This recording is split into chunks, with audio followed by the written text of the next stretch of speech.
Got game.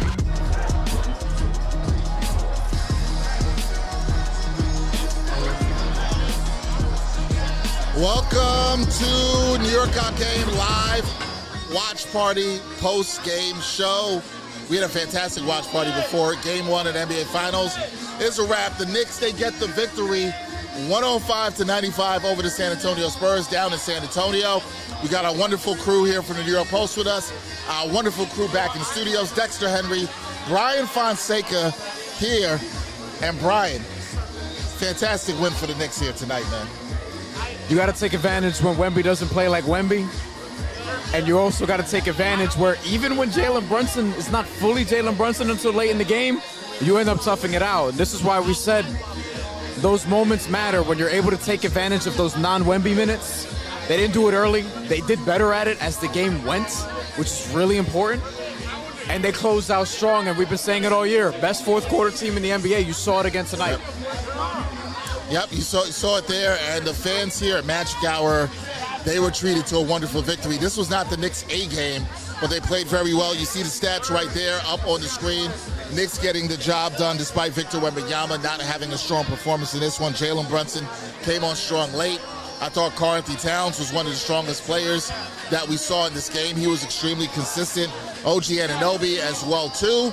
So, you're a fan of the Knicks. They did not play their A game, and they still were able to get this win. It's now 12 wins in a row for the Knicks. But we're going to do what we always do on the post-game show here in the postseason.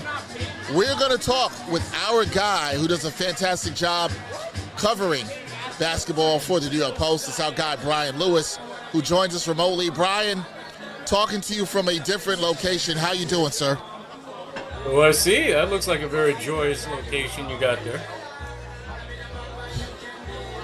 Well, you should have seen it right after the Knicks win. It was very joyous, and it was so packed. The reason we started this postgame show late is because it took me forever to get back from the bathroom because the line was so long. But, you know, when you got to go, Bryan. I'm got to tell you about that. Got to go. Bryan, yeah, you do. Bryan, when you look at this game from the Knicks, a game where they did not shoot the ball that well from downtown early on, and we've seen them dominate opponents, right?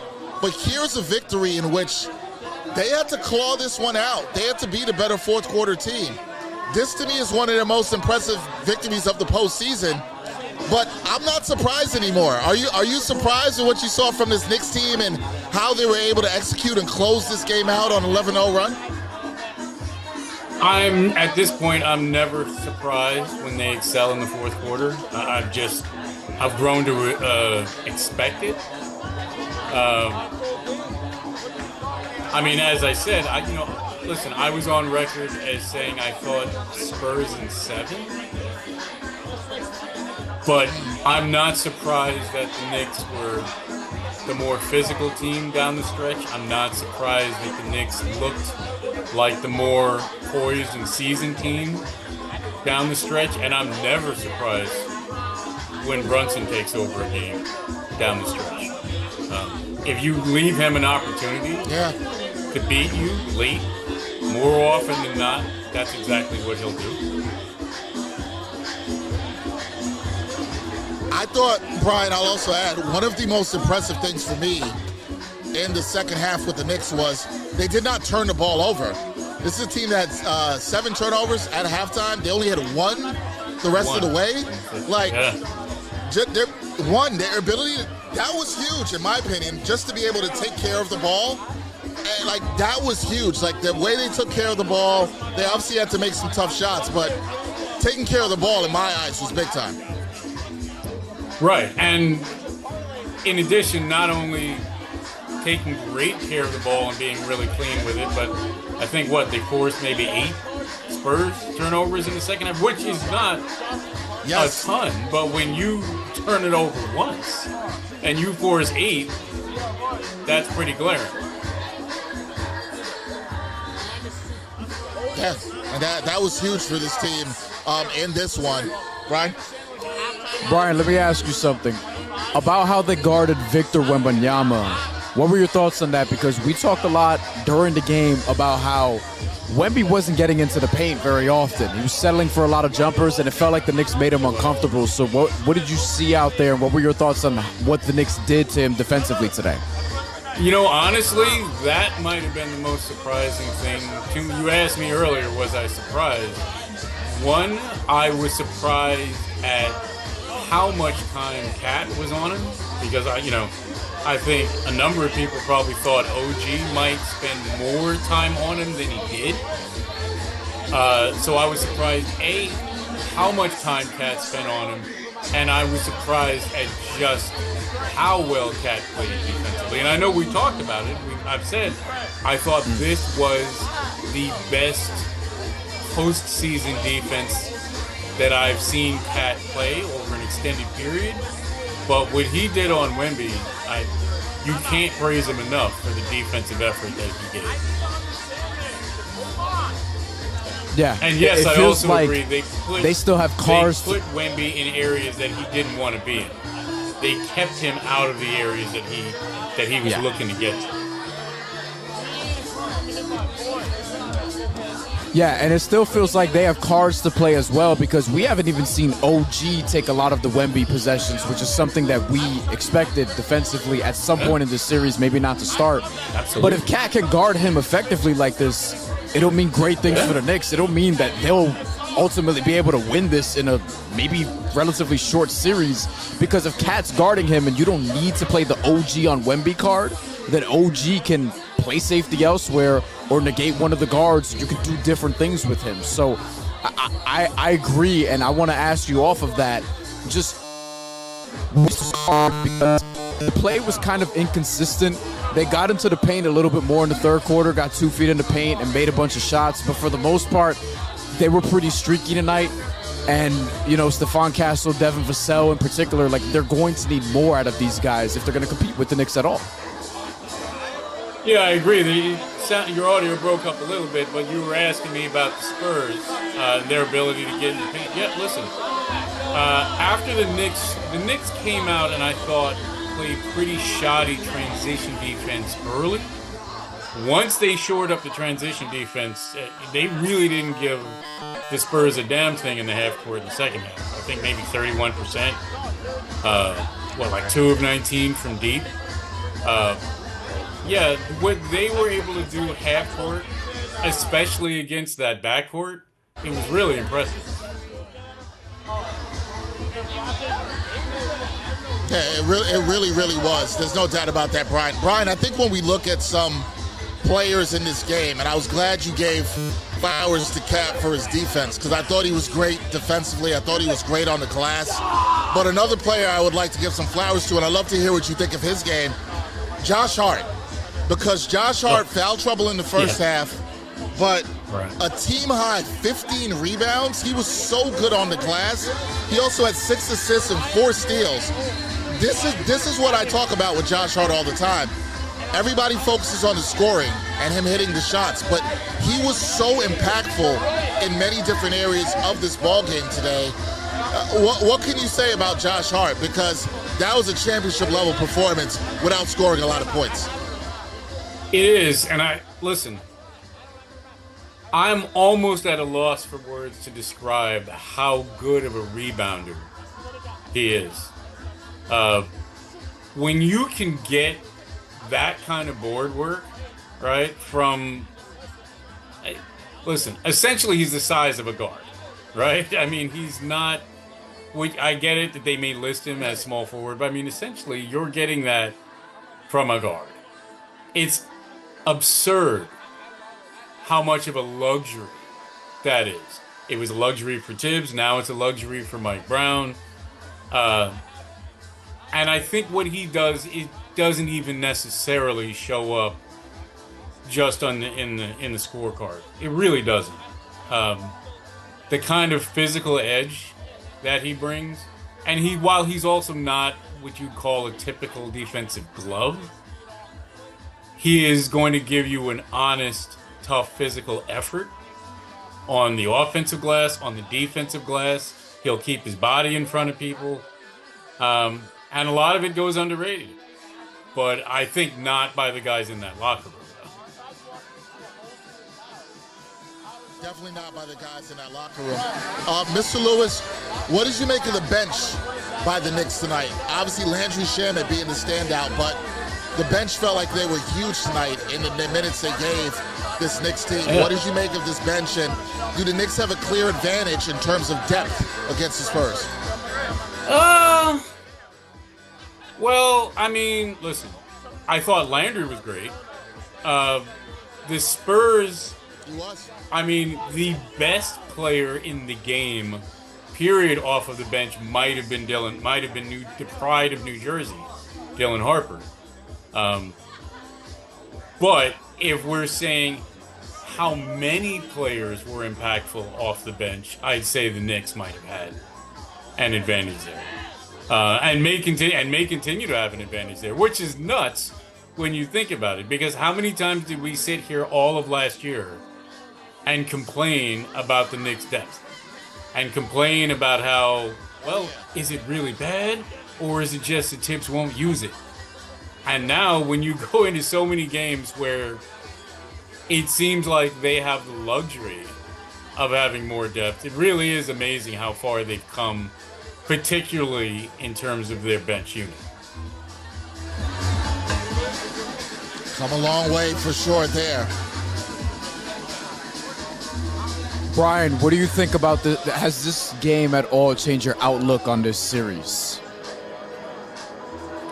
It has. I mean, listen, like I said, I thought I came into this thinking Spurs in 7. I was really, really impressed, though, with it. Now, listen, I think Wemby will play better. I think there's obviously another level or 3 that he can get to. So I don't know that you can count on him struggling offensively as much as he did. And I think I also told you, I think the Knicks can win this. Not that I would expect the Knicks to be favored to win it. But yeah, I would say I would feel better as a Knicks fan after this performance than I did coming in. Especially, listen, we didn't know really what you were going to get from Mitch, right? You weren't sure. And then when you saw, listen, I certainly feel better about it as a Knicks fan watching that fourth quarter than I did when Brunson was clutching at the right knee, was clutching at the left ankle. You're like, oh my God, this could go sideways really quick. You know, if he has to either leave the game or, God help you, miss game 2. Well, you watch that fourth quarter, he looked pretty damn healthy. So, yeah, I would say I feel a lot more confident than I did either going into the game or than I did when he had his various ailments throughout the game in the second quarter or third quarter. Yeah, you should feel better about that. Bryan, what did you make of the officiating in this game? We saw a lot of fans here with us at Magic Hour and in the chat. They were complaining. They were not happy with Mr. Scott Foster. What did you make of the officiating in this game when you look at the free throw difference, which wasn't that bad? Knicks shot 18 free throws. Spurs shot 17. 25. What did you make of the officiating in this one? I didn't think it was that terrible. But I get it, though. Because we've had this discussion before. I get it. You are, I do not know that I would ever find a more loyal or passionate fan base than Knicks fans. And they have been starved to get back to the finals. And they get a couple calls that didn't go their way. I would be shocked. And you are in a bar. Like, I'm going to be shocked that guys are mad about the calls? What the hell? Yeah, of course. That's fair. That's fair. That's more than fair. Right? We shouldn't be shocked. There was a lot of drinking going around with the passion of the fan base, so you can't be necessarily shocked at that. Bryan, they're passionate when they're sober. Game 2, because this is true. Word. This is true. I have no argument for that. Sorry, we know Look, to your point, we know who we are around. We understand exactly. We know how y'all are. We were around tonight. we just had it up close and personal.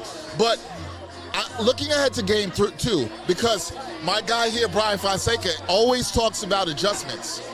And you wonder what's the adjustment going to be for Mitch Johnson. I guess that'll be my one question for you. And then also my question for you would be, do you think the Knicks could then have possibly a letdown in game 2 coming off the high of game 1 because they won one here on the road? Or do you think they'll still be focused and hungry to make it 13 in a row and take 2 in San Antonio? I think they'll be focused and hungry. I haven't seen any evidence, right, of immaturity from this Knicks team. I haven't seen it. I expect that their heads will be in the right place. Their minds will be right. I think the Spurs just need to get Wemby in the right places on the floor, right? I mean, he was pushed out a lot further than he wants to be or is comfortable. I think their adjustment is more about getting him in the places that he wants to be in. But I don't worry necessarily about the Knicks' mindset. That's a mature, seasoned team in there. I'm not worried about their heads not being right. Sounds crazy for a lot of people to hear that people aren't concerned about the Knicks. There aren't much worries these days, and I get it. When they've won 13 straight games, you've seen the fashion in which they've won, and I agree with you a lot, Mr. Lewis, in that they are a professional seasoned team here. And I guess I got to ask you this, because I always jokingly ask you this every time we do one of these and the Knicks get up in a series. Brian knows where I'm going here. You probably know where I'm going too, Mr. Lewis. Well. Should we realistically start thinking about Knicks sweep? Should we start taking the broom out of the closet, or is it too early?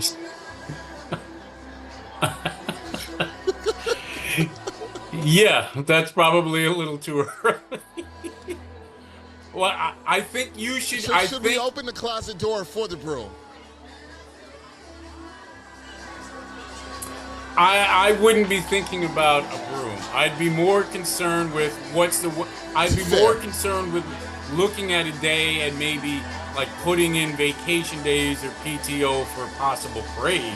I wouldn't be worried about a broom. That's fair. Look, 12 wins in a row. You got to be excited with what this team has done. And we'll see what they can do on Friday night. Because this, to me, as I said again, this was a very impressive performance tonight and how they were able to close the game. At the end. At the end. But Bryan, you said it. Bryan was here. That was down. He's like, look, I believe this team will do it. 4 minutes left, and then they give up the run. They had an opportunity to let the wheels come off here. And that goes to what we're talking about.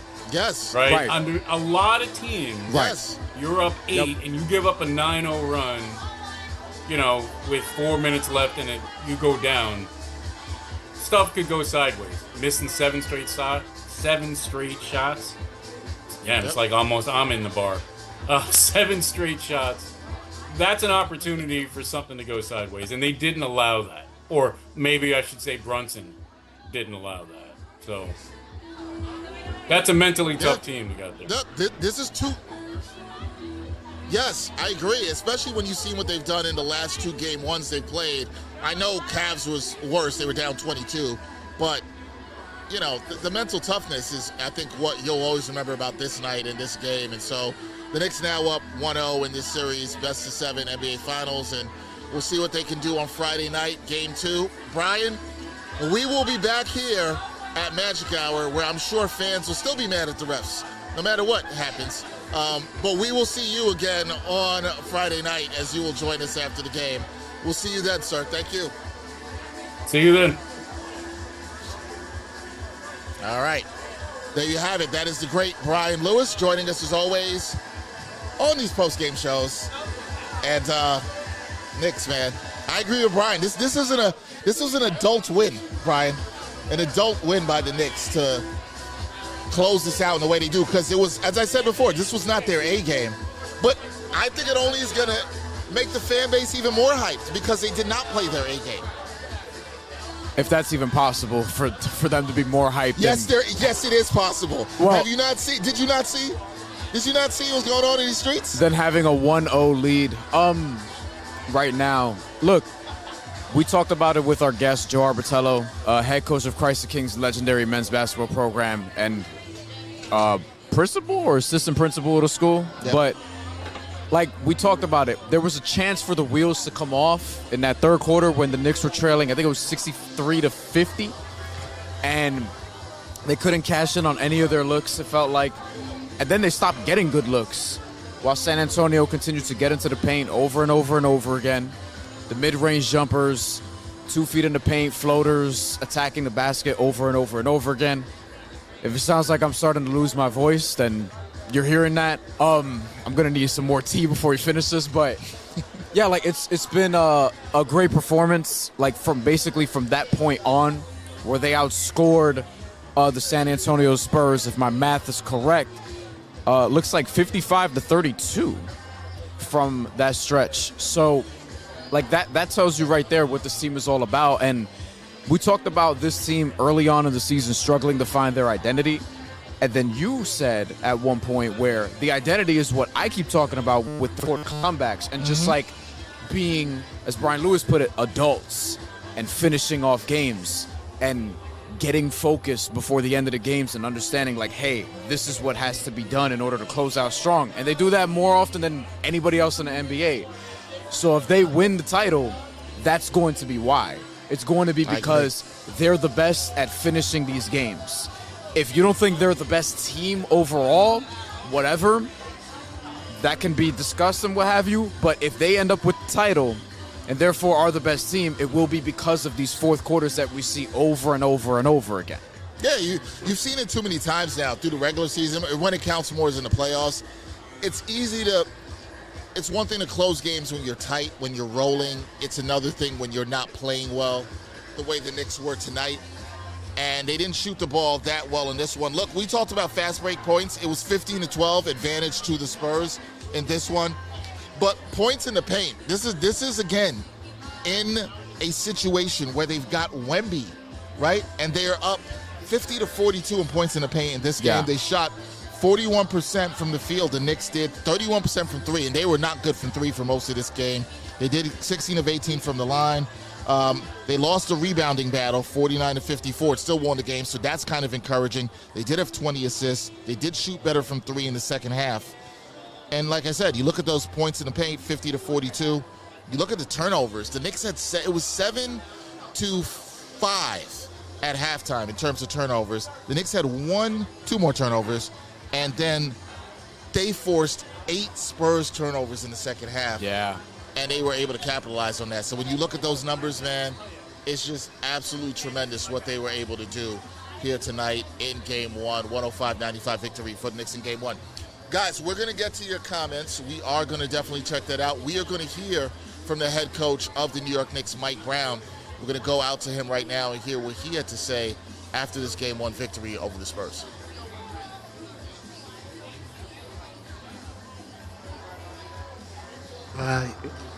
It's a good win by our guys. We felt we didn't play well. I'm sure San Antonio felt that they didn't play well too. And obviously it's good to learn from, especially when you didn't feel like you played well. It's good to learn from a win. In the first half, they kicked our behind in transition. They got out the way we calculated. They had 24 fast break points in the first half. In the second half, they had 9 fast break points, so we did a better job of getting back. We got to get back. We got to load. We can't buddy run because they have quick, athletic players, and then you got Wemby coming, and he could shoot the three or get to the rim.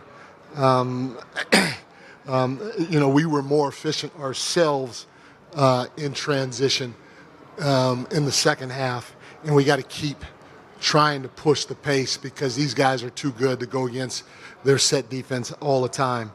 Our ability to crash and not only crash, but more importantly, turn the offensive rebounds into second chance points was huge.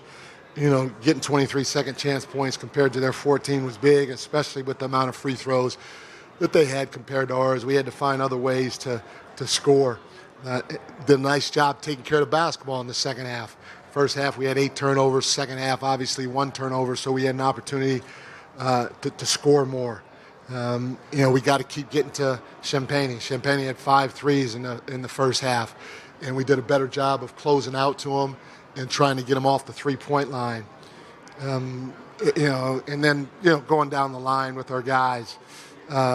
Landry Shamet was huge off the bench with his 13 points. Not only that, defensively, he was huge for us. OG got it going in the second half. OG was huge for us in the second half. He hit some big threes. You look at Josh Hart's line being 1 for 5 from the field, and the guy had 15 rebounds and 4 steals, and he made some unbelievable defensive plays, and he helped us tremendously in transition. So heck of a job by Josh. And then, Jalen, he was the MVP in the second half. He was huge for us. He did what MVP candidates are supposed to do. He carried us home. We put the ball in his hands, and he got it done for us down the stretch. But a good win. We have to keep taking it one game at a time and stay present and see what happens. First question here on the left, Malika. Malika Andrews, ESPN. Congratulations on the win. You mentioned the play of Jalen Brunson, and obviously he had to deal with that knee injury early on, the ankle injury. We saw him go to the back. How did you see him come through this game? And then also, what do you expect the next 24 hours to look like before you have to go to battle again? Yeah, I'm too emotional, and when I get caught up in injuries. So when he got hurt and he went out, Jose, let's go. And I was about to throw Tyler Kolek in the game too. He came back. Jalen's tough as nails, and to me, he didn't seem like he had any effect afterwards. I haven't talked to our medical people. He didn't look like it was bothering him down the stretch, and so I think he's okay. Coach right here. Coach, right here. Oh, my bad. We've seen it all time and again with Jalen. But what was the difference between his first 3 quarters and then what he did in that last 7.5 minutes? I know he's hunting Champagne a little bit, but what did you see there that got him going? Yeah, he's a gamer, man. He in the biggest moments, he shows up, and that's what MVPs are supposed to do. We put the ball in his hands. We said we were going to live and die with him, and he went and he got it done for us, and that's happened time after time after time after time. He got to his spots, and he made plays. Now, on top of that, our guys spaced the floor correctly. When you're playing against San Antonio and you have a defensive anchor like Wemby back there, your spacing has to be right. And if that ball gets sprayed, we know Wemby's in the paint. When the ball gets sprayed, guys got to make plays. And Josh was great with his quick DHOs. Guys were great shooting the ball. Guys were great having a second drive. And those are things you got to try to do against this team because Wemby is going to gravitate towards the ball when you drive it. And, again, I give our guys credit, especially starting with Jalen because he made some huge plays which drew Wemby in even more. But give our guys credit for trying to play fast down the stretch and making sure the floor was spaced when Jalen drove the basketball. Spaced correctly. Mike, kind of with that, when Wemby's not in the paint, he's usually challenging a jump shooter, and that person usually misses. How much of an emphasis, though, is when Wemby's outside of the paint to shoot the ball and help lead to the 23-second chance points? Like, how aggressive do your guys need to be when he is challenging shots so that Cat can come in and get some of that stuff? Yeah, they're going to put a small guy on Cat quite a bit. And, when they do that, we want Cat to hang out in the dunker. We don't want him, around the three-point line. We'd rather have Josh there. And we know Wemby's still going to be down the floor. So, Cat is going to hopefully have an opportunity to get offensive rebounds. And if he doesn't, Josh has to shoot the ball if he's open, or he's got to make quick decisions with the basketball. DHO here, DHO there, or touch the paint, play off a 2, and spray it.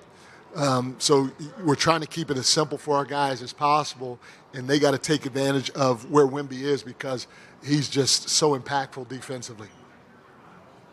Okay, you mentioned Cat. Yeah. His defense and his offense, just the aggressiveness you saw from him on both ends of the floor today. He was amazing. I mean, the double-double was huge. He came up with some timely buckets for us. He's a problem. You put a small guy on him, he's got a chance to offensive rebound. You put a big guy on him, he's got a chance to pick and pop and go around guys. So we got to just keep trying to move him around based on who's guarding him throughout the course of the ball game. But he was huge for us with his double-double. On your right. Mike, Ian Begley, SNY. What did you think of Mitchell Robinson? Did you think he was limited at all by the hand? Yeah, I didn't think he was. I got to go back and watch the tape. I think he caught a lob. He was still a vertical threat, and like if you don't pull in to tag him, it's a dunk. And when he rolls like he rolls, and creates that weak side to pull in, our guys got to spray the basketball. So it's one of the two. You throw it up, just kind of what they do with Wemby. You throw it up to Wemby, or you throw it up to Mitch, and if the small pulls in and tags those guys, you got to find the skip pass. And then defensively, I thought he was pretty good defensively as well, trying to rebound, keeping those guys off the glass. Back right, Dan. Dan Devine, Yahoo Sports. Sticking with the defense, second half, 40 points, hold them to 32% shooting. Just what was working for you on the defensive end in the second half? There was a level of physicality. Well, first of all, we did a better job with our transition defense.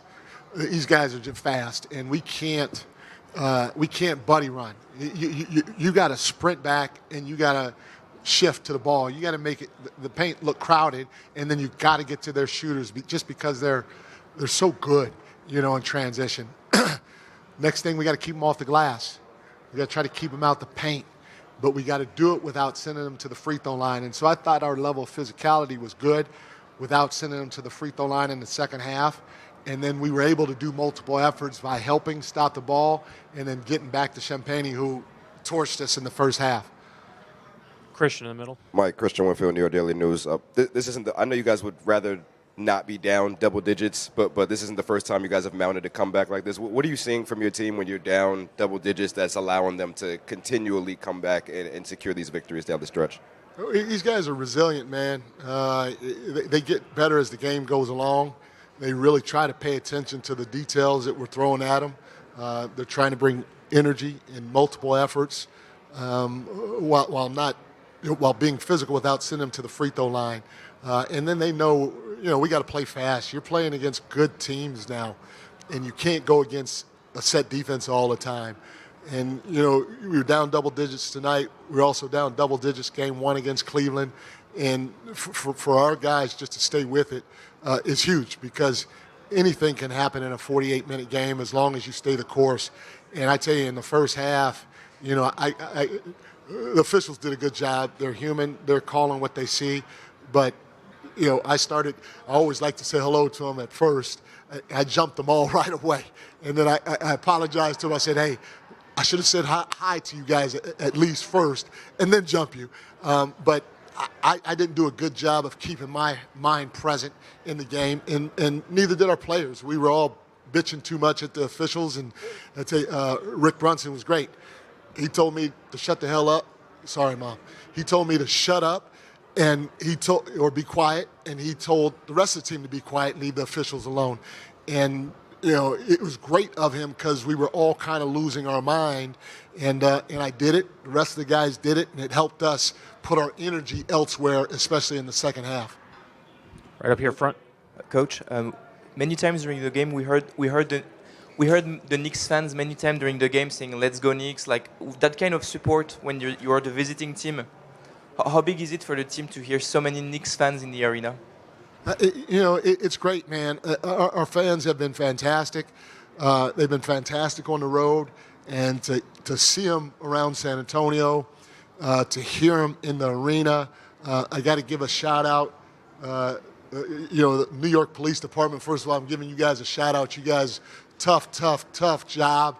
But I heard they let the watch parties go on and people hang out in the streets again. So a lot of support, NYPD. a lot of love. But I appreciate you guys letting the fans continue to bring that energy to New York, and the ones that are here. It's awesome, man. It's awesome to hear them cheer the way they cheer. Robert, last one in the middle. Robert O'Connell, Wall Street Journal. Yeah. Coach, we've seen all kinds of clutch plays from Jalen, of course, in the playoffs. But to have, to be battling through injuries like he was, for it to be a struggle at times tonight, and for one of the biggest plays to be a tip offensive rebound into a relocation. What's it say about him just finding a way when it's not, set up perfectly in a situation like that, kind of scrambling late in the game? Again, I go back to, that's an MVP candidate. And what MVP people do or players do, they just go get it done. It doesn't matter how it is. They make the game easier for their teammates, which when he got to the paint and he drew two, he sprayed it, got guys open looks. When he got to his spot, when he had the right matchup on it, he scored the bucket. He misses a shot. He gets a putback. There's all types of things that those guys do, especially on that end of the floor. And he went to, like the young people say, he went to his bag tonight and got it done. Thank you, Coach. Thank you. For Coach, please state your name and affiliation. Raise your hand if you'd like the microphone. We'll get one to you. All right, we're back, guys. We're hearing from head coach Mike Brown. Mike Brown with a lot of good things to say. He talked about Jalen Brunson's leadership down the stretch.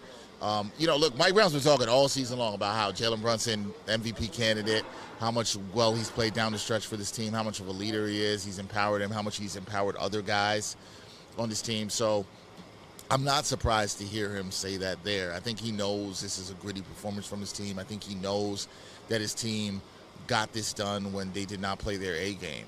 But kind of like we heard from Brian Lewis, I'm just no longer going to be surprised. I'm no longer surprised. This is with what part? With Brunson specifically, with the team, with all of it? Nah, it's everything. Because look, Brunson's going to get the accolades. He scored 30 points and he was great down the stretch.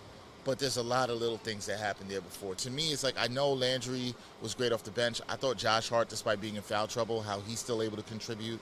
I thought OG hitting big threes and after a very quiet first half matters. I think all the little things matter, right? All the pieces matter, from a quote from my favorite show, The Wire. All the pieces matter, and I think that you really saw here tonight. It's that. Nobody gets here by themselves. Nobody just brings it home the way the Knicks did by themselves. Brunson was great. Shot making was great. He took over when he needed to. Cat's defense. I mean, throughout the game on Wemby, throughout the whole game, his defense was fantastic on Wemby. I mean, I've talked about how I thought he could have a big series. I thought Mikal Bridges might have a little bit of a bigger factor in this game. But when you look at overall, the Knicks missed a lot. I thought they left a lot of meat on the bone, if you want to say offensively, right? They missed a lot of mid-range shots. I know Mikal Both teams did, yeah. Both teams did. Yeah. They only took 6 shots. OG, ended up with a better job here. But when you look at the Knicks starting five, look, they've been much maligned. You'll look at Josh Hart and you'll see those 3 points. And I really, really want to give flowers to Josh Hart because he played good defense. He was great on the glass. Scoring isn't everything. This is why he's in the starting five. This is why he's continued to be there. Mike Brown's continued to trust him. It's because he will make winning plays. I thought he was aggressive. 15 points, 6 assists. I just loved how he played the game despite. And Brunson, look, the Knicks don't need Brunson to take 31 shots every time. I know you're going to look at that and say that. They needed him to do some shot making tonight, and he made it there. You ideally would like some of those shots to come down, but you got to give credit. And only 2 assists in this game. This wasn't a very fluid game for the Knicks, I think, in terms of passing the ball. They only had 20 assists. Yeah. But they still made the plays that they need to make in order to win the game. But I don't know who your player of the game is. You can look at Jalen Brunson, and you can see the 30 points and the 12 for 31, and he had 13 in the fourth quarter. And it's going to be hard for people to ignore that. But for me, personally, the player of the game is Cat. To me, the player of the game is Cat because of what he did defensively. I think I agree with that. How consistent he was throughout the game. Yeah. To me, that was the player of the game. He just got, do you remember when we talked about this guy not playing under control? And he did have some fouls today. But they weren't called crazy. against them. They weren't the momentum killers. You know what I mean? Because they were on defense also. That was the other thing. That's true. That's a good point. That's true. That is true. That's a good but, point. like, I do agree. Brunson closed, but Cat consistently defensive effort all game long. Like, part of why Wemby wasn't able to get into the paint at will was because of Cat's defense. Like, Cat defended him really well. He was pressuring him. He was also taking advantage of Wemby at times on the other end, where we mentioned with Coach Arbs, like during that first quarter, Wemby was too high, respecting Cat's jumper, which you need to respect his jumper. Obviously, he's one of the best shooting big men ever, but he was too high, and then Cat would just blow by him. He did it multiple times. He would get shots at the rim. So, like, he actually did all right against Wemby from an offensive standpoint, and then defensively, he really restricted him. Like, Cat straight up outplayed Wemby today. Like, Wemby got to the free throw line. Wemby was still effective, but if Cat's going to outplay Wemby, then this is going to be a short series. So, look, I'm not saying that's going to happen the rest of this series. I'm not saying it's going to happen over and over and over again, but you know he's capable of it because you know what Cat is capable of. Wemby today was restricted to 6 of 21, 2 of 9 from 3. The 26 points look better when they're aided by 12 of 13 from the free throw line, but he didn't have the same Wemby impact. Now, in his defense, only a -3 in a game where his team loses by 10 points. But at the same time, those 6 turnovers were glaring. The 6 turnovers, he had a bunch of them early as well. So ultimately, like that's kind of, these are the margins, man. And we talked about this during the show. The margins for this series are so thin. Like, when you lose one advantage, you have to gain another. And that's what the Knicks did. They lost an advantage where those non-Wemby minutes from earlier, they lost those. But then they gained them back with Brunson attacking. They gained them back because of Cat's defense, and they gained them back because Wemby himself was struggling to get his shot. So not all these things are going to happen again necessarily. They may not. And I will remind people that the last time the Spurs lost a Game 1 in the playoffs, they kicked Minnesota in the head and won by 40 in Game 2. I'm not saying that's going to happen either, but this is a really, really resilient team. And that's something that can't be overlooked either. I expect adjustments, as I think we all do, but I thought going into this game, I thought Game 1 was actually more important for the Spurs than it was, for the Knicks than it was the Spurs. I did. I thought it was important for the Knicks to continue their dominance, to have that 13 straight win, 12 straight win, and have it at 12 and have this Spurs team understand or think. So much of their energy, as Stephen Bondi talked to us about, was, we got to beat OKC. We got to beat OKC. We got to beat OKC. Yeah. And I'm not saying they were overlooking the Knicks, because I don't think the Spurs overlooked the Knicks here. I want to be very clear. But I think they might have thought the Knicks were maybe as formidable as an opponent. Yeah. And this showed them, like, okay, this is a powerhouse that's run through the East. And I don't want to hear anything from anybody anymore. None of us, we didn't want to hear it about the Knicks had an easy run here. Well, the Knicks had an easy run, and then they played a Western Conference team and they beat them, right? And again, the first game. So you want to say this is their first tough opponent? Well, in a game they didn't play well for most of the game, right? Or parts of the game that they played well. Guys? We got Frankie Vittorini here. Frankie Vittorini here with us. What's going on, Frankie? Hello. How are we doing this evening? Okay, you know what I figured out this evening? When the Knicks played the Cavs in that Game 1, it took them a little bit of time due to the rest to get flowing, right? Yeah. The Knicks should have lost the game tonight. Overall, if you look at it in totality, because the Knicks weren't playing like the Knicks had been playing in that 11-game win streak, because they were off for 9 days. But I'm going to say something, and I'm going to go out on a limb. And thanks, guys, Bryan, Dex, you guys are great. New York Post Sports, shout out to them. Shout out to you, Stadium. Yes. I'm actually a very underrated NBA analyst. I told Ryan, like, I might be better at the NBA stuff than the NFL, so throwing that out. Well, I can't hold it against you because you root for the Jets. Well, my freelance contract is monthly. No, I'm just kidding. Listen, I'm a Jets fan. I don't know. I don't think they'll ever be good, but that's another convo. That is another convo. Go ahead. What's your... Yeah. Jalen Brunson will eat your heart out. Jalen Brunson is as good as you can possibly be for his body of work. You know why? Because of here. He's got heart. He's got heart on over a million level. Like, we want to Madden score this stuff 10 out of 10. 100 out of 100, 500 out of 500, whatever you want to put out there. Dude, Jalen Brunson will eat your heart out. I hate saying that because of, there's documentaries about actual people eating people's hearts out. That sounds like weird. That sounds like something Bryan will watch. Watch? Yes. You're a documentary guy. I figure like you would watch that. Not a cannibal. I don't even know if that's cannibalism, but that's one of the isms. I guess hardly. That is, you're really taking That's the part. hard out, Yeah. Nobody knows what you did. Say, okay. I don't know. How we If you're got gonna it. eat somebody's heart, you'll probably eat other Question things for too. you. So, First of all, we want to thank you and U Stadium because you helped with a lot of stuff in getting us here to do the show at Magic Hour, post-game show, watch party. It was crazy here today. I know everybody's looking at this now and it's quiet. There's nobody here but the crew. Yeah. But it was nuts. It was nuts. if it was like this all game, I wouldn't have lost my voice. Yeah, Frankie was part of the nuts. You just said you think Jalen Brunson will eat your heart out. No cannibalism. But what you saw today from him in the fourth quarter, 13 of his 30, does that give you more confidence the Knicks could win this series maybe earlier than you predicted? I think you told me Knicks in 6. You were a Knicks in 6 guy too, right? Yeah, I also told you that I thought the Hawks would have taken them in 7. You did tell it. You did say that to me. I think you told me you thought the Hawks were going to beat the Knicks. Yeah, you did say that. You know what? You got to get out of here. No, I do have to get out of here, yeah. No. Ubers are too expensive right now. I'm just waiting.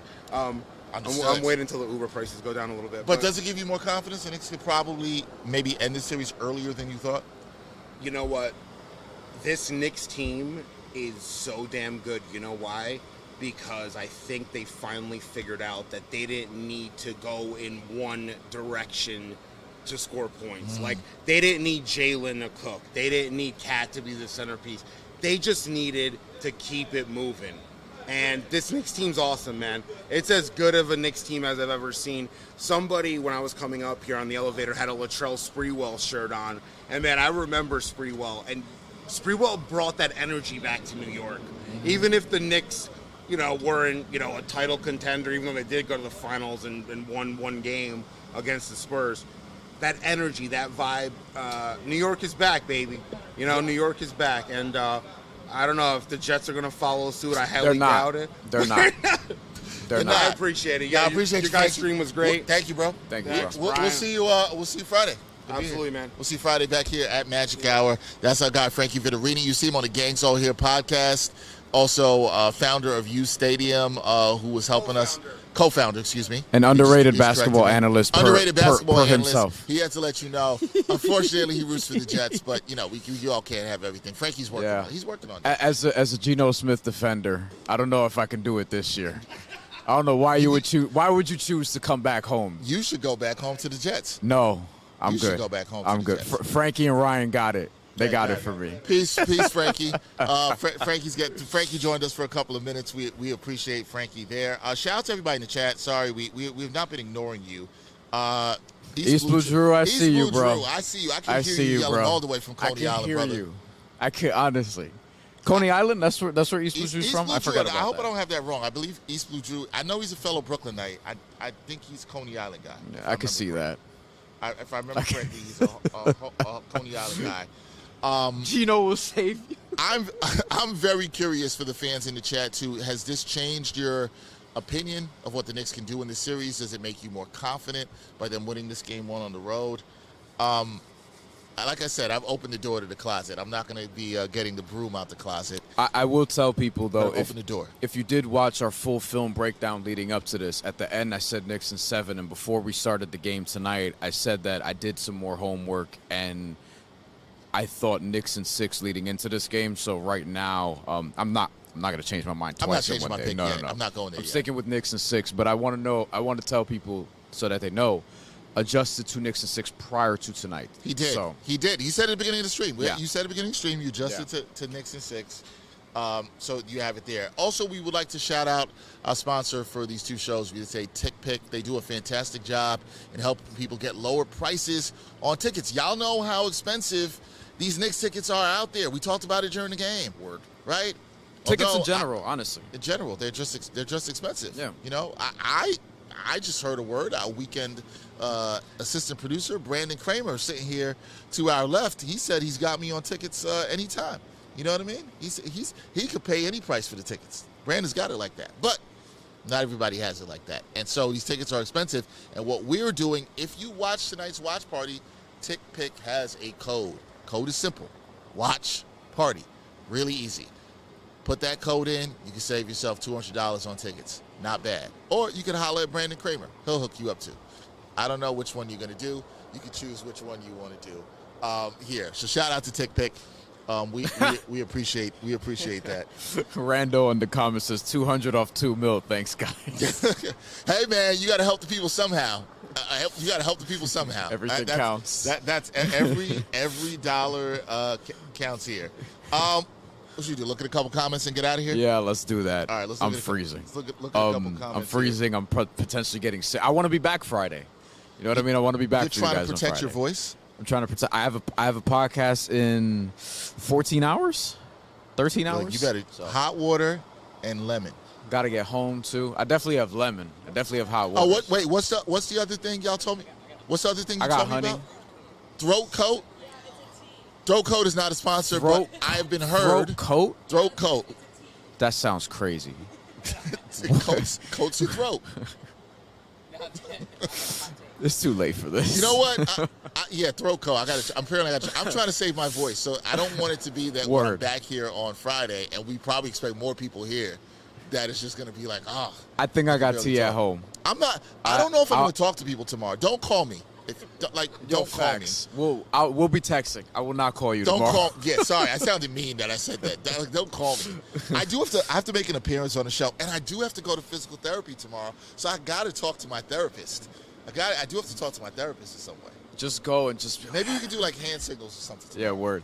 Carter Bryan knows sign language. He comes from a famous like sign language family. Yeah, man. I don't know. I got to think about something. I think his grandfather, great grandfather, is like in the Deaf Basketball Hall of Fame. I've never fully lost my voice though. Yeah. Now I've thought about it. I didn't know that. Yeah, Carter Bryant's also Puerto Rican. As is Jose Alvarado, who had a big game tonight. Oh no, not Carter Bryant. Sorry, I was thinking about the wrong player. Dylan Harper is half Filipino. Jose Alvarado was great. I want to say that before we end. Somebody said in the chat, I forgot who it is. I'm going to look back and see. Somebody said, Me Adams, 1558, said Alvarado, tonight's unsung hero. 10 minutes, 7 points, 4 rebounds, and assists and a steal. Thank you, Me Adams, for that. I don't disagree. No better person to have for his playoff debut than his high school coach, Joe Arbitello, who we talked about just how... His finals debut, you mean. His finals debut, my bad. It's late. How Joe Arbitello was basically like, he didn't see this coming either. And I've told you guys, like, a lot of people here locally in New York City, like, who cover the high school basketball scene, did not see coming that Jose Alvarado, and frankly, Julian Champagnie on the other side either, who exploded for 5 threes in the first half. So New York basketball, I mean, great day for them today. 2 Brooklynites for the culture, for the Catholic League also, Christ the King, Bishop Lachlan, and everybody else. And we talked about this. Like, Jose Alvarado, he came into the game, he had like 4 rebounds in 4 minutes or something along those lines. So it wasn't just scoring, and obviously it never is with him. It's more so about how he impacts the game and how you just feel the impact. He gets in, and he's just energy. He's a pest. He can get steals. He can get rebounds off of bigs. He'll challenge bigs. He'll make the right play. I thought his effort tonight and his productivity was excellent. Like, excellent. He's their unsung hero of the day. I thought Me Adams was great, and I think people in the chat will agree. Jose was tremendous tonight. Honestly, I think I would go as far as to say one of their 3 or 4 best players in this game. Yeah, he was great. I thought Shamet was great off the bench. I thought he was great. I thought that's why I asked Brian Lewis that. I thought the minutes they got off the bench were huge actually tonight. Yeah. In a time where they didn't always have it well. Also, shout out to Kev Shada, who said, I'm surprised Spurs didn't try hack a Mitch. Also, the PR parade is not canceled. That's next Sunday. He asked about that. It's like, no, it's not canceled. No, it's happening next Sunday. Yeah. May or may not be there.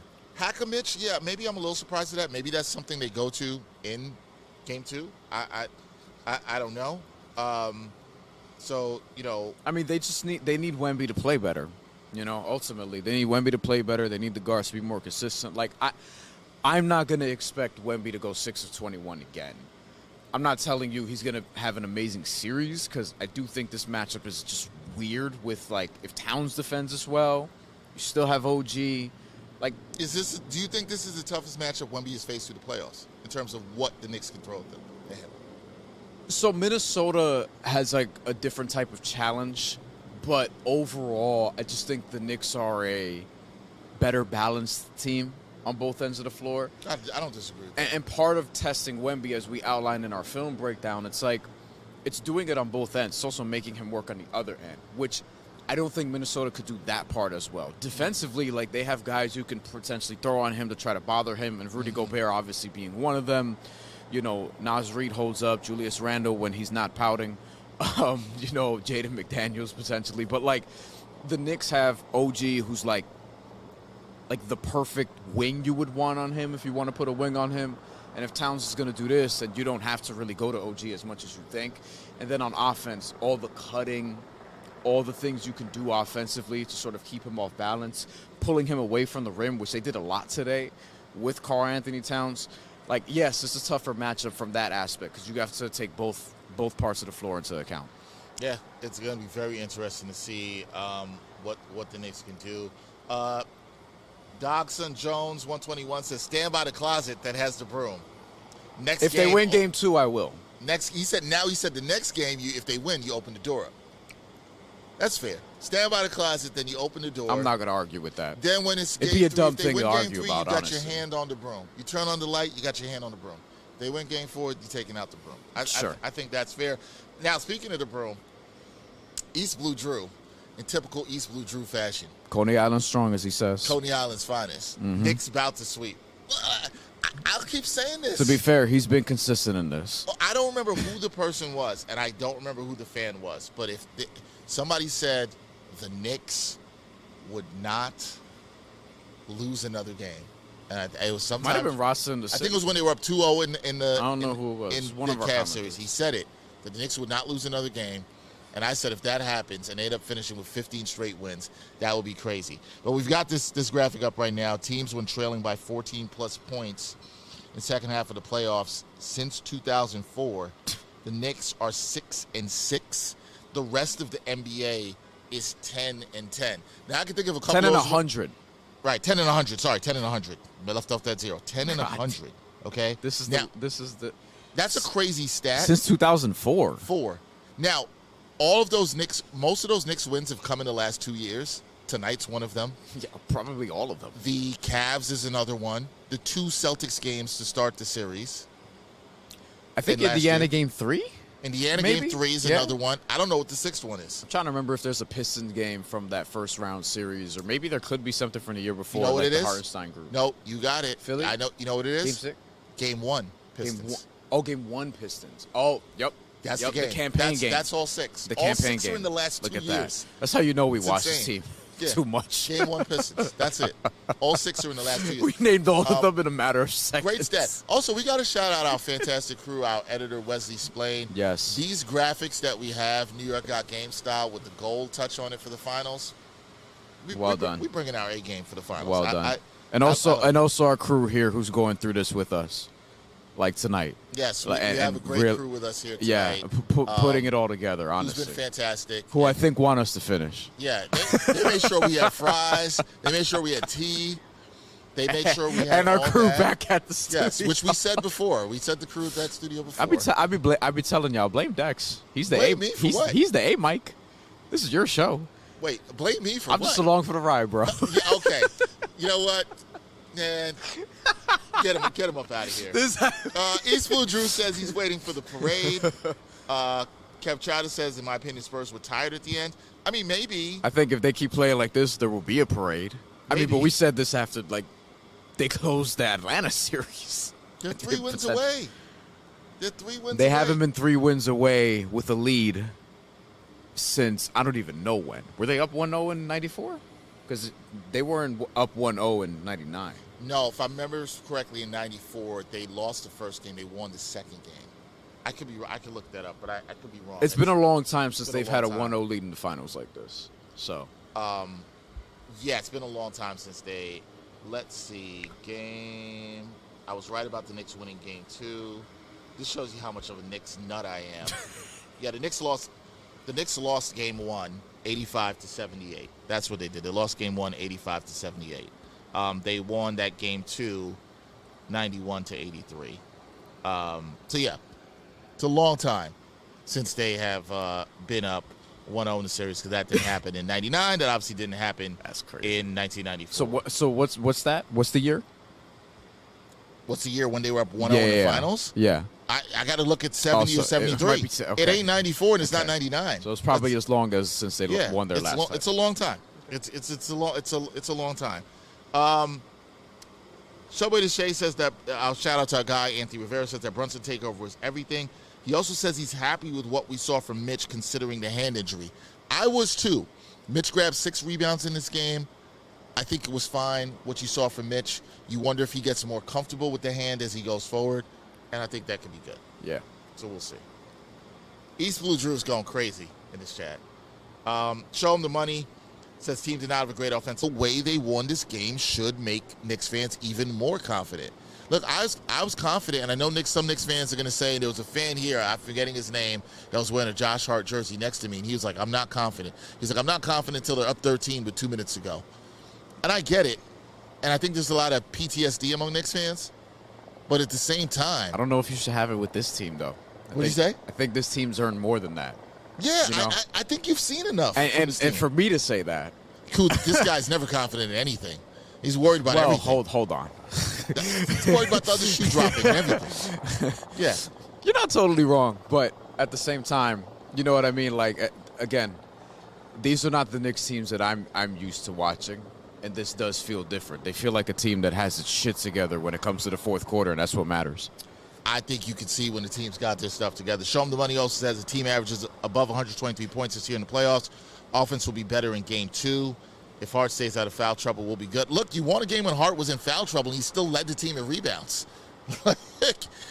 Hart was fantastic from midpoint in the third quarter on. He did a lot of the little things. Like, if you want to show somebody how you really impact a game where you have one field goal, yeah. this is it. This is it, man. Like, this is truly it. Trying to get to some other thing. Rasta in the city says he just got home from a watch party. Shout out to Rasta. Rasta, you're the person I got to ask. Have you opened the door to the closet to get the broom? He said 5 earlier. He did say 5. Yeah. But he might switch. He might switch up after this game. I don't know. Listen, you can change your mind whenever you want. Don't let anybody stop you. You can change your mind. Look, I think there's a lot for Knicks fans to be encouraged about from this win.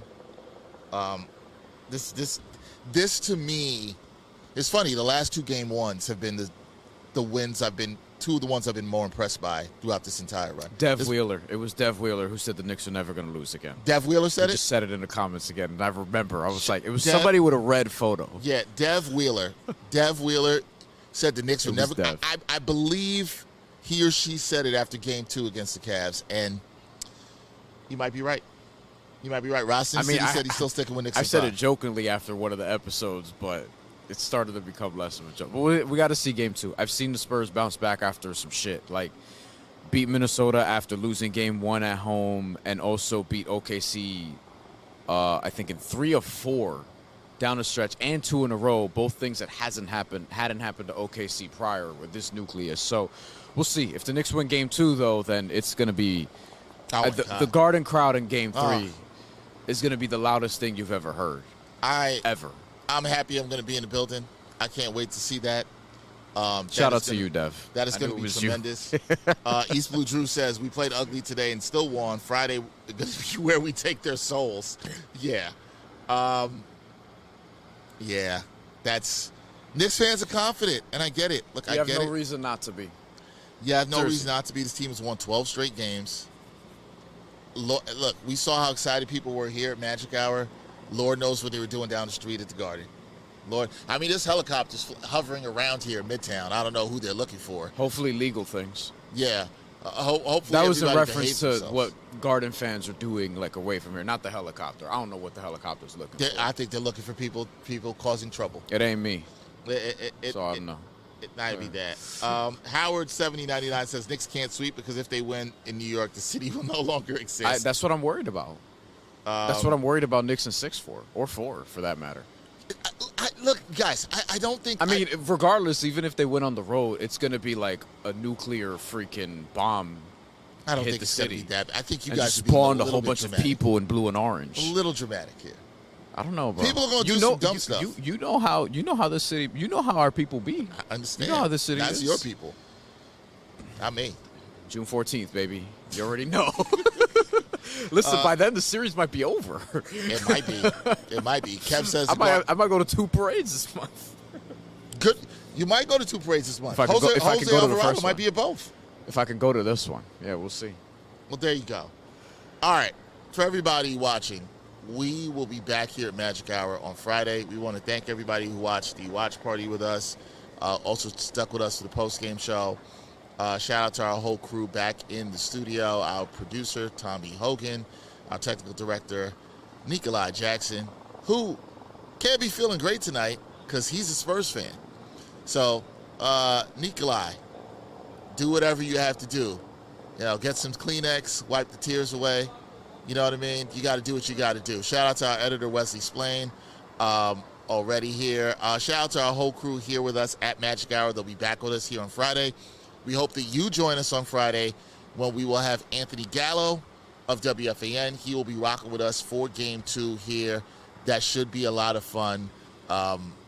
We also got to give a big thank you to our guest tonight, Joe Arbitello, Yes. great head coach at Christ the King High School, coached Jose Alvarado, who had a fantastic game tonight. I know he was extremely proud to see him in this game. So, look, it's going to be fun.